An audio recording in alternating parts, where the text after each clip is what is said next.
Gracias por continuar con nosotros. Hoy en Consulta con los especialistas hablaremos de la movilidad sostenible post pandemia. Para ello nos acompaña Darío Hidalgo, él es PhD, investigador de la movilidad sostenible, ha trabajado en proyectos de transporte público, bicicletas, peatones y seguridad vial en América Latina, Asia y África. Gracias, señor Hidalgo, por estar con nosotros en France 24. Le doy la bienvenida a esta consulta con los especialistas. Y en esta pandemia que tanto ha aumentado el uso del transporte público, la bicicleta u otras alternativas de transporte en América Latina y Europa, le pregunto si tienen comportamientos diferentes entre nuestro continente en América o en Europa.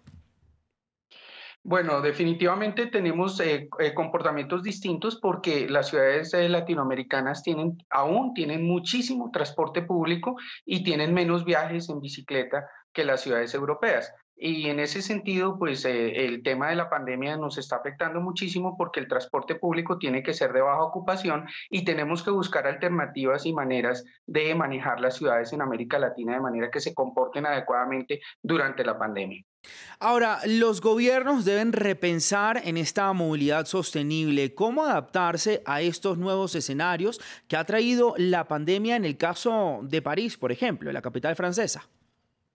Bueno, la capital francesa tiene una base muy sólida de un sistema de transporte público grande y siempre ha sido caminable y se está adaptando para el uso de la bicicleta de manera muy grande. En los años recientes, la alcaldesa Anne Hidalgo hizo más de 1.000 kilómetros de vías ciclistas, está avanzando en ese plan y durante la pandemia adaptaron nuevos corredores y eso ayuda muchísimo a tener una alternativa al transporte público y facilitar no solo la atención en la pandemia, sino también a ser resistente a la ciudad al cambio climático y a las emisiones contaminantes.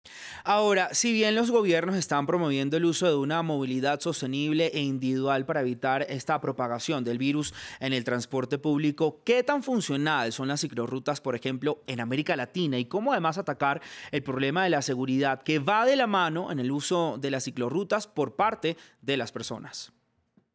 Bueno, necesitamos separar el tráfico de las bicicletas, sobre todo de los vehículos grandes, los camiones, los buses, y resolver, porque es un tema grave, el tema de la seguridad ciudadana, y en eso pues el acompañamiento de las autoridades y también la solidaridad de los ciclistas unos con los otros nos puede ayudar muchísimo.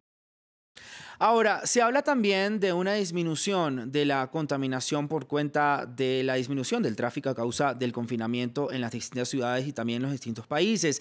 ¿Qué tan cierto es esta afirmación y además cuánto va a durar? O si ya se acabó además.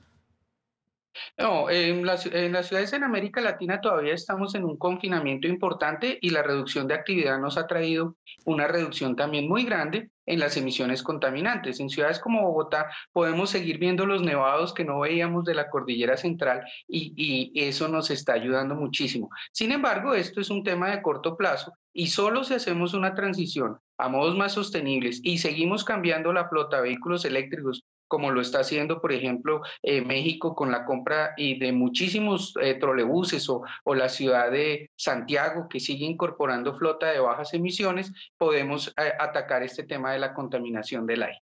Señor Hidalgo, le pregunto si cambiará o ya cambió nuestra manera de movilizarnos. No, pues solo es un tema temporal, es un tema que realmente requiere que hagamos cosas como lo está haciendo París, hagamos cosas estructurales para que cambie de manera estructural. En este momento tenemos menos actividad por cuenta de los confinamientos, pero también vamos a lograr algunos cambios porque las personas nos estamos acostumbrando a teletrabajar y también a cambiar los horarios en los cuales llegamos al trabajo. Señor Hidalgo, le agradezco por su tiempo y por estar, por supuesto, con nosotros en esta consulta con los especialistas en France 24. Hasta una próxima oportunidad. Era el señor Darío Hidalgo, PhD, investigador de movilidad sostenible en varios continentes. Hasta aquí esta consulta con los especialistas. Continúe con nosotros. Hasta una próxima oportunidad.